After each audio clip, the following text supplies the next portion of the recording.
Before we go deep into this course, I want to make this disclaimer. I am not a financial advisor, and anything I say in this course is my own personal opinion and research. So I do not sell any security. Present gain in these courses is not a guarantee for future gain. So I do not endorse any crypto, blockchain company or platform in this course.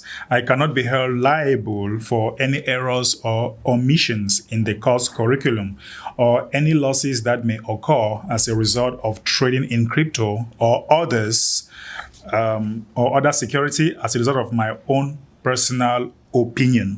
The company is not regulated by any financial regulatory authority worldwide and is not qualified to give financial advice or act as a financial advisor in any way. Investing in cryptocurrency carries significant risks, and cryptocurrencies are deemed too risky for retail investors by most regulatory authorities worldwide. So please be aware of the risks of loss when investing before carrying out anything yourself.